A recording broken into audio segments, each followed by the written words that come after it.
Hi everyone, this is Sunny Kumar from IIT BHU and welcome to my channel Code with Sunny, and today I am going to discuss the problem the number of pairs D type of educational code forces round 106 rated for division 2.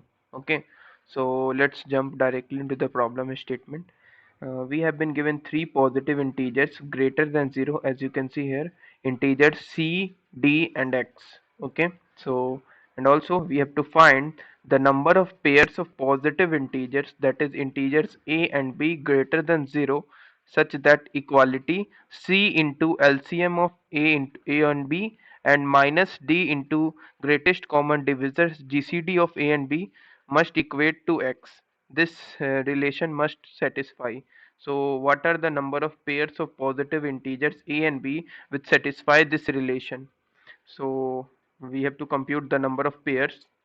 So let's look out for input and output also. Format test cases cd and x. Okay, and output is, so just print the number of pairs for the given equalities if it holds. So how we are going to do this problem and what should be our approach to solve this problem, let's understand deeply. Okay, so let's move further. So you can see here I have written in short format. So given three integers cdx, find the number of pairs AB such that this relation holds. And what is the prerequisite to solve this problem? It requires the concept of number theory basically, and also calculating the smallest prime factor for all the numbers up to a given n using sieve method, because it is a way faster method, and for calculating all the prime factors, smallest prime factor for a given number for a given range up to a given number, it is very an efficient method to calculate that. Okay, so we need to know that also to solve this problem in most efficient way. Okay, so let's do some proof to get out the number of pairs that satisfy the given relation. Okay, so let's move for the proof part. Okay, so let me write here down. Okay, so I'm going to start from here. So okay, so you can see I have to find the number of pairs which satisfy this relation, that is c into LCM of a and b minus d into GCD of a and b must be equal to x. Now you can see I'm going to write for any number. You can see for any number a, let me write a, we can write it as, let's say, capital A into g, which is the greatest common divisor, you can see factor of a. And similarly I can write b as also uh, capital B into G, where G is the greatest common divisor of A and B. We can write small a and small b like that also.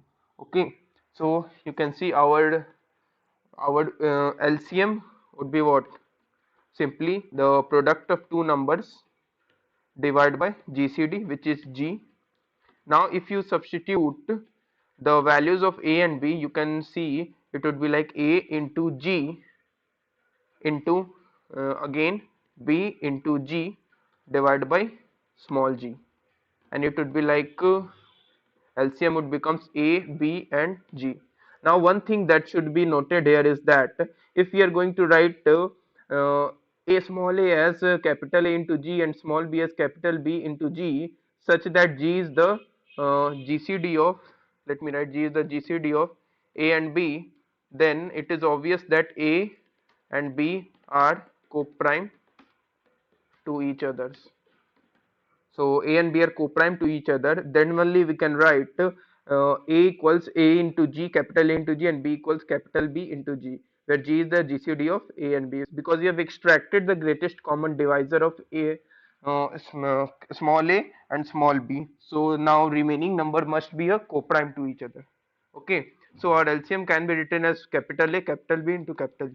Now you can see our equation 1, that is I am going to denote it by equation 1. Okay, so now our equation 1 boils down to small like that. Okay, so it would be like c into abg and minus d into, which is the greatest common divisor, and it would be like x. So you can see in the left hand side there is one thing common to the both the terms, that is small g. So I can take it out as factor, Again, I'm going to take it out as common. So my question will boils down to like that. Okay, c into a into b minus d, that must be equal to x by g. Now, one thing that is noticeable here is that you can see right hand side is a like a fraction x by g, and left hand side is a some integer. So right hand side must be an integer. So g must be a divisor of small x. So it signifies that we can get the answers by manipulating some maths, by using some maths like we can compute the divisors of small x, so that the right hand side becomes integer, and left hand side is already an integer because c, a, b and d all are integers, so it must be an integer. So we have an idea that to get the divisors of x, which is nothing but which is small g, simply.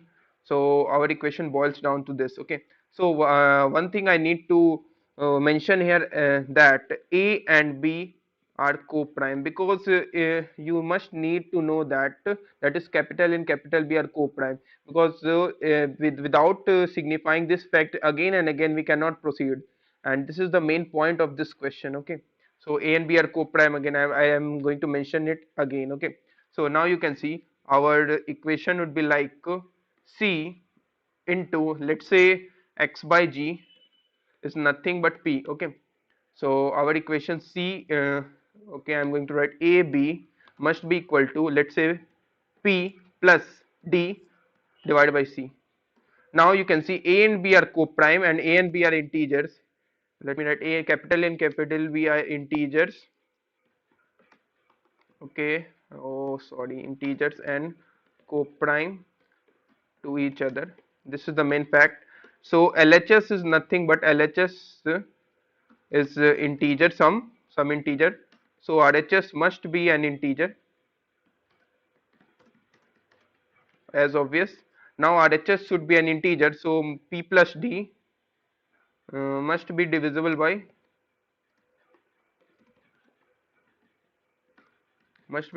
C. Now let's say it is if it is not divisible by C, then I am not going to get any answer, as obvious.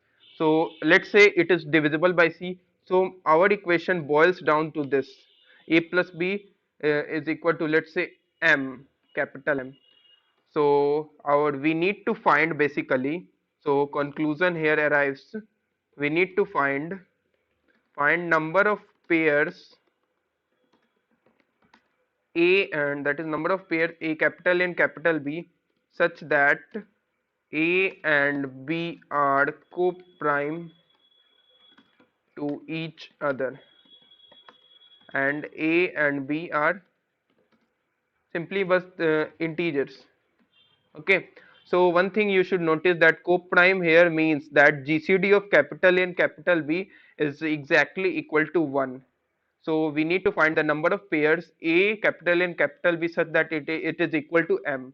So how we are going to find this number of pairs of capital A and capital B? So for this, let's visualize this, how we can find this in most efficient way. So let me have a quite good look. Okay, so let's say I have a number n, and n can be represented as, let's say I'm going to prime factorize this n. Let's say it is like 2 power a, and into 3 power b, and let's say into 5 power c something, and also 7 power d.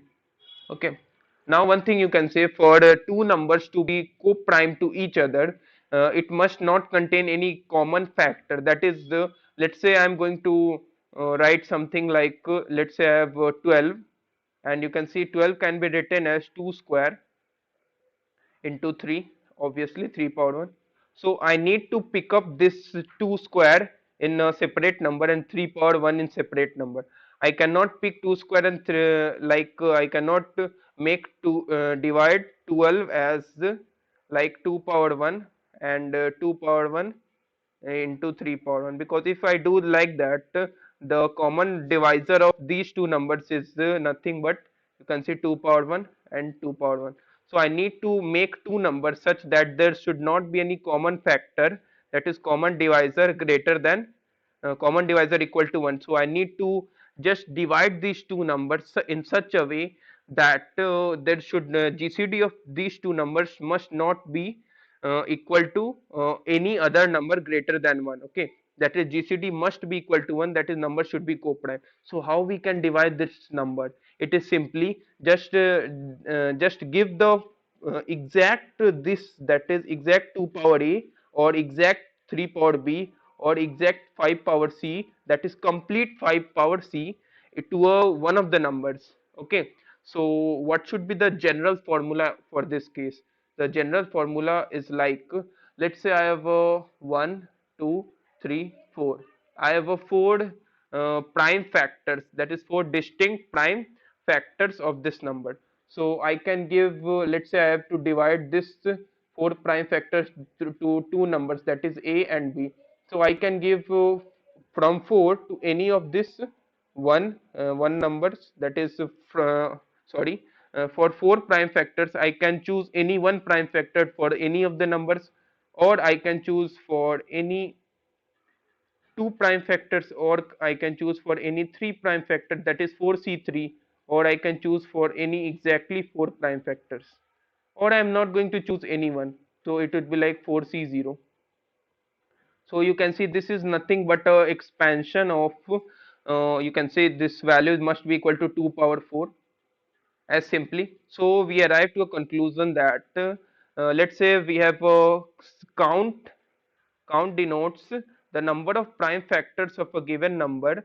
Then our answer for the number of pairs would be simply 2 power count, because we need to divide this number into two numbers, that is such that the two numbers have GCD equal to 1. For this to hold, the we should have to like give the entire this one 2 power a, or entire 3 power b, or entire 5 power c to exactly one of the numbers. Okay, we cannot just break this 2 power a into half or something parts. Okay, so it would be like 4c1, that is give choose any one, choose any two, choose any three, choose any four, or choose nothing, that is it should be like 1 and n. Okay, so this was this case, and similarly n comma 1 for this 4c4. So my answer will be 2 power count simply. So how we are going to compute this prime factors efficiently? You can compute this prime factor efficiently for every number from 1 to 2 power 10 power 7. You can see here the limit is CDX is going to vary up to 10 power 7. So it tells that we need to have an efficient method to calculate the smallest prime factor for every number, so that we can compute the what is the number of distinct prime factors for a given number. So this can be computed with the help of sieve method easily. So that's why I've mentioned the prerequisite as the smallest prime factor up to a given number n using sieve method. This should be an efficient way. Okay, so let's move further. So our answer should be like, I'm going to write here one thing. Answer would be like, increment my answer for every divisor, for every divisor x by g. You can see for every divisor g and a valid m, capital M, that is ab equal to capital M, our answer should be 2 power of 2 comma the number of prime factors, number of prime factors up to, oh sorry, number of prime factors of capital M simply. This should be our answer. So let's move on to the approach, then I'm going to go for the coding part. So our approach would be iterate over the divisors of x in O of square root of x time, that is to calculate x by g. For every divisor of x, find the corresponding value of x by g, that is p. So our new equation is ab equals p plus d by c. Note that ab is nothing but two numbers which are co-prime to each other, that is GCD of a, capital A and capital B is 1. How I have derived this? Just nothing, small a can be written as capital A into G with and small b can be represented as capital B into G, where G is the GCD of small a and small b. Okay, so now we need to find the number of pairs a comma b such that a and b are co-prime and ab equal to pd by c. Now you can see this left hand side must be an integer, this is an integer. Okay, and so right hand side must also be an integer, so p plus t must be divisible by c. Now I am going to write simply for my current answer with RHS equal to P plus D by C, which is an integer and it is also equal to capital M as I have denoted above. Our answers would be incremented by power of 2 comma number of prime factors of RHS. Why the number of 2 power number of prime factors of RHS? Because we need to divide my given capital M into two numbers such that capital A and capital B must be co-prime, and this can be easily done as I've already explained with the help of that diagrams, or you can say the proofs. Okay, so time complexity would be O of square root of x for computing the divisors of small x, and log of x is this is because for every divisor of x I need to find the number of prime factors of this capital M. So it would take a log of x time using the help of sieve, using the calculating the smallest prime factors of every number. I note that I am going to pre-calculate the smallest prime factor up to a certain number capital N. I am going to explain you for that in the coding part also. Okay, so space complexity would be O of M, where M is going to vary up to 2 into 10 power 7. So I am going to explain also why I am going to write 2 into 10 power 7 also, because let's say I am going to explain the coding part. So okay, no need to worry about. Let's move further. Okay, so you can see here is an accepted code here, or you can see also here I have a two, that is runtime error of 4 and 4, then TLE and 15, TLE and 15, then finally accepted. I'm going to explain why I'm also have got a runtime error and time limit exceeded. So this is very important part, because the very small mistake can make your mind more worst in during the contest also. Okay, so let me start with the main function.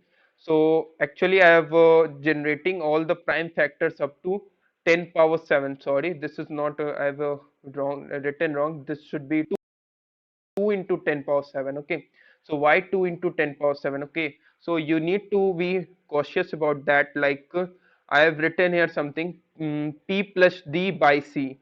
Note that P is nothing but x by G, and suppose x varies up to 10 power 7 and G can be 1, so P can be 10 power 7, and if P can be 10 power 7, D also varies up to 10 power 7, and P plus D would be 2 into 10 power 7, and C can be 1. So AB, that is capital M, can be equal to 2 into 10 power 7. So we need to know the smallest prime factor up to 2 into 10 power 7. So that is the reason behind that. That's why I've get two runtime errors. Okay. So because I am not aware about that what is happening here, I have taken up to 10 power 7. So this is the very key point of the question also. Okay, so I have generated smallest prime factor up to 2 into 10 power 7 using sieve method. If you are unaware of the sieve method, no need to worry about. I've mentioned the mentioned the how to calculate this in most efficient way using sieve method in my description section of the video. So if you are unaware of the about that, so do watch that also. Okay, so then I've called the generate function. So in the generate function, I basically calculated the smallest prime factor for a given number up to the range and the capital N, that is you can see 2 e power 7. Okay, so this was the pre-calculating part. Now for every test case, I have called out the solve function to calculate the answer. So in the solve function, let's look out that. So I have taken three integers CDX and answer as 0, and get the factors of x in O of square root of x times simply. So if x mod I is something, we are getting some remainder other than 0, so I need not to go to proceed further, so I'm going to just use the continue. Then my new RHS would be what, x by I, and our answer must be incremented by, I have called a get answer function. Okay, so our answer must be incremented by this value returned by get answer function. And if I into I is not equal to x, I have another divisor also. So our answer must be incremented by also CD and I. Note that I have passed here RHS and I have passed here I. Okay, so let's look over the get answer function. Now you can see I have calculated the, here is the my new value, that is x by G. I have denoted it as R. Now our RHS would be R plus D, that is numerator. If R plus D is not divisible by C, I need not to go further, so I have returned 0. You can see this P plus D by C must be divisible by, that is P plus D by C must be an integer. So that's what I have done. So now we need to find the number of pairs A comma B such equal to R, such that A and B are co-prime. Okay, so I have just calculated what is the number of smallest prime factors using this, you can see, while loop. Basically, I have first used the set to store the number of distinct prime factors. Then I'm getting TLE. So this was wrong. So I have just used a variable here. Okay. So if you're unaware about that, so do check the in my description section of the video the link to the how to calculate the smallest prime factor efficiently. So finally, I'm going to return the number of if my number of distinct prime factors is, let's say, count. So I'm going to return 2 power count. You can use left shift operator also. Okay. So I've just returned that. So this was the entire method. Okay. So if you have any doubts, do not forget to mention in the comment section of the video. And I will ask the viewers to like this video, share this video, and do subscribe to my YouTube channel, and also join my Telegram channel mentioned in the description section of the video. And thank you for watching this video. Happy coding.